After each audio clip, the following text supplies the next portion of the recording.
Kyle opened my front door wearing my deployment t-shirt. The one Brianna photographed Gianna sleeping in because it smelled like Daddy. He was holding a coffee mug I'd never seen, standing in my living room like he paid the mortgage. I didn't raise my voice. I handed him the paper and watched him read it twice. I met Brianna DeLuca when I was 15 and she was 14. And I'm not exaggerating when I say I built my whole life around that girl before I could legally drive. Revere, Massachusetts. If you know, you know. If you don't, picture a town where everyone's cousin knows your business, the beach smells like fried clams year-round, and every guy either becomes a firefighter, joins the trades, or enlists. I enlisted. But I would have done anything, gone anywhere, as long as Brianna was the person I came home to. We got married when I was 22 and she was 21. City Hall ceremony, 11 days before I reported to Fort Liberty. Her mother cried. My mother cried louder. Brianna wore a white sundress from Marshall's, $32, and she looked like $1 million. I wore my dress uniform and sweated through the entire thing because it was August in Massachusetts, and I was so nervous I forgot how to stand still. We bought the house 2 years later. Fayetteville, North Carolina. VA loan, 0 down, because that's the one thing the Army gives you that actually works. 3-bedroom rancher, on a cul-de-sac with a yard big enough for a swing set. Brianna picked the paint colors. I installed the ceiling fans myself. We argued about where to put the TV for 3 days, and she won, because she always won. And honestly, she was usually right. Gianna came when I was 25. Brianna was in labor for 19 hours, and I held her hand for every one of them. When the nurse placed Gianna on Brianna's chest, I remember standing there thinking, this is the thing. This is what everything else is for. I re-enlisted because the bonus meant we could pay off the truck and start Gianna's college fund before she could walk. Brianna understood. She didn't love it, but she understood. That was always how we worked. She carried the home, I carried the mission, and we met in the middle every night over whatever she'd cooked or I grabbed from cookout on the way back from post.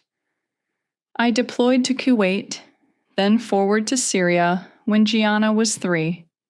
14 months, longest I'd ever been away from them. The night before I left, I sat on Gianna's bedroom floor while she slept and memorized the sound of her breathing. Brianna packed a care package for my first week. Letters, her perfume sprayed on a bandana she thought was cheesy, but I wore under my kit every single day, and Gianna's handprint in green paint on a piece of cardboard. I carried that handprint in my cargo pocket for 14 months, while I was reading Gianna bedtime stories over a satellite phone with a 2-second delay. Brianna was handing Kyle Statham a key to our front door. I just didn't know that yet. The calls changed first. When I deployed, we had a routine. Every Tuesday and Saturday, 8 p.m. Eastern video call. Gianna would show me whatever she'd drawn that day. Brianna would walk the phone around the house so I could see everything was still standing, and we'd talk until one of us fell asleep or the connection dropped. Around month 4, the calls got shorter. Brianna said she was tired. Gianna was in a phase. The Wi-Fi was acting up. Normal stuff. I believed every word because I wanted to. And because when you're 6,000 miles away and your only connection to your family is a screen, you don't go looking for reasons to doubt it. Then Gianna mentioned Kyle. Kyle fixed the sink, she said, the way 4-year-olds say things. No agenda, no weight, just reporting. I asked Brianna about it. She said he was a contractor the neighbors recommended. HVAC guy. Fixed a couple things around the house. I said that's great, thanks for handling it. I meant it. A few weeks later, I noticed my recliner was gone. Brianna had rearranged the living room. New sectional I'd never seen. She said the recliner was falling apart, which it was, but she bought furniture without mentioning it. That was different. She stopped wearing her ring on camera. Said her fingers were swollen from the heat. North Carolina in July. Sure. I told myself that tracked. She started scheduling calls only during Gianna's nap time, which meant I stopped seeing my daughter's face on screen. I told myself Brianna was just managing bedtime better without me complicating it.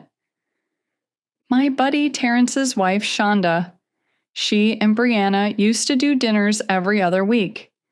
I asked Terrence how the girls were getting along, and he took about 3 seconds too long to answer. Said everything was fine. Changed the subject to the Panthers secondary. While I was pulling overnight security rotations so I could be awake for those Tuesday calls, Brianna was rearranging our house to make room for someone else. I told myself I was being paranoid. Deployment does that to guys. You hear stories about other soldiers' wives, and you start seeing patterns everywhere. I wrote it off as loneliness making me suspicious. I was wrong about being wrong. My mother drove down from Revere in October. She hadn't seen Gianna in 4 months, and Brianna had been dodging her calls, which my mother chalked up to the stress of being a solo parent. My mother is a generous woman. She assumes the best about people, right up until the evidence makes that impossible. She showed up on a Tuesday afternoon with a trunk full of cannoli from Mike's Pastry and a stuffed elephant for Gianna. She used the spare key Brianna had given her 2 years earlier. The key didn't work. She knocked, rang the bell, called Brianna's phone, no answer. She sat on the front steps for 40 minutes because that's what a Rutigliano woman does. She doesn't leave. She waits. The door opened from the inside. A man she'd never met stood in the doorway of her son's house. He was wearing a t-shirt she recognized. Gray Fort Liberty logo. The one Brianna had photographed draped over Gianna in her crib and sent to me with a note that said, "She sleeps in this because it smells like you." My mother asked who he was. He said his name was Kyle. He said Brianna was at work. He said it calmly, like being in someone else's house while they were deployed was a perfectly normal thing to explain to their mother. My mother did not go inside. She went back to her car. She drove to Gianna's preschool, brought the cannoli, spent an hour with her. Before she left, the teacher handed her a stack of Gianna's recent artwork to take home. The third drawing in the stack was a family portrait. 3 stick figures, each one labeled in the teacher's handwriting because Gianna dictated the names. Mommy, Gianna, Kyle, no daddy. My mother called me at 2 a.m. Base time. I was on my bunk. She told me everything. The locks, the man in my shirt, the drawing. Her voice was shaking, and I could tell she was trying not to cry because Rutigliano women don't cry on the phone with their sons in combat zones. I asked her to photograph the drawing and send it. She did. 3 stick figures in green and purple crayon. A house with a triangle roof. A sun in the corner. My daughter's entire world, drawn in marker, and I was not in it. I called Terrence, told him what my mother found. Long silence. Then, man, I was hoping you'd hear it from her. Not like this. I asked him what that meant. He put Shonda on. She told me Kyle's truck had been in the driveway every night for at least 4 months. That he and Brianna went to the neighborhood 4th of July cookout together. That Brianna introduced him as a friend who's been helping out, and everyone knew what it really was.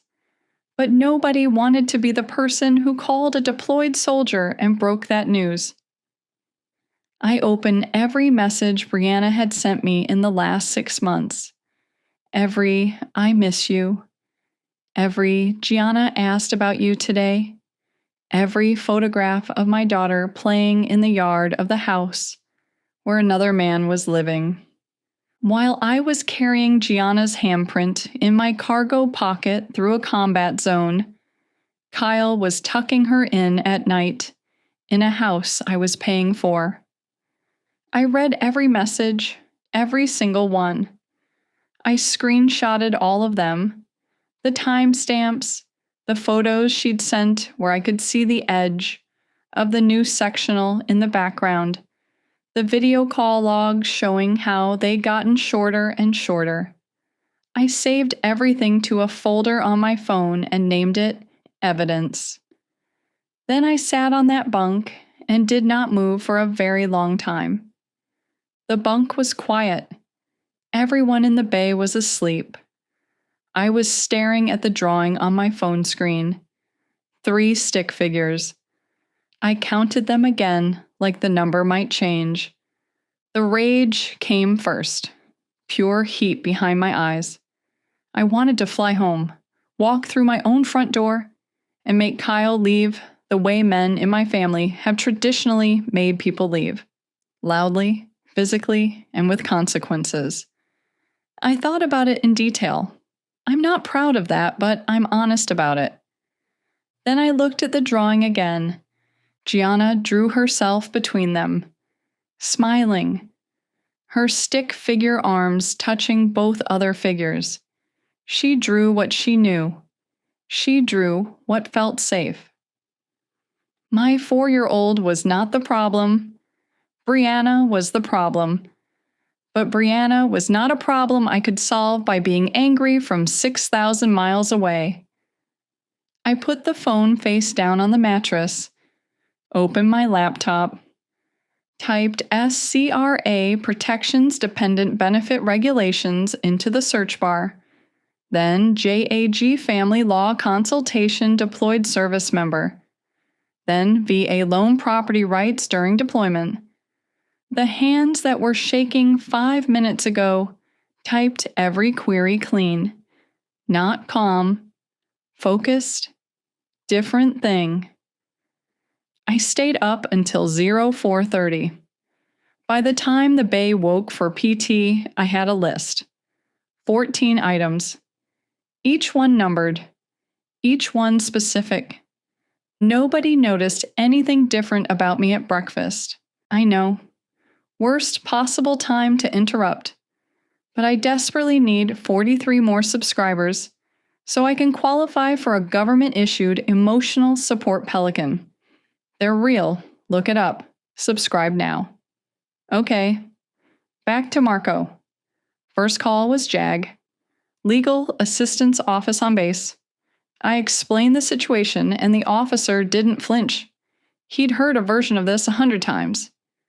Deployed service member. Spouse moves someone in. The playbook exists because the problem exists. He walked me through the Service Members Civil Relief Act. SCRA meant Brianna could not sell the house, modify the loan, or adjust custody arrangements while I was deployed without court approval. She'd already violated that by changing the locks on a VA loan property and moving in an unauthorized occupant without the borrower's knowledge or consent. Every day Kyle stayed in that house was another day of documentation working in my favor. I called my mother, told her exactly what I needed. She drove past the house 3 separate times over 2 weeks and photographed Kyle's truck in the driveway each time. She photographed the new locks. She walked to the mailbox, still unlocked, and photographed a package addressed to Kyle Statham at my address. Dated every photo. Kept a written log. I retained a civilian family law attorney in Fayetteville, Donna Childers, 15 years of military divorce cases. She knew SCRA precedent cold. I paid her retainer from the separate account I'd opened that same week, rerouted my direct deposit, and Brianna never noticed because she was spending from our joint savings without checking where the income side was coming from.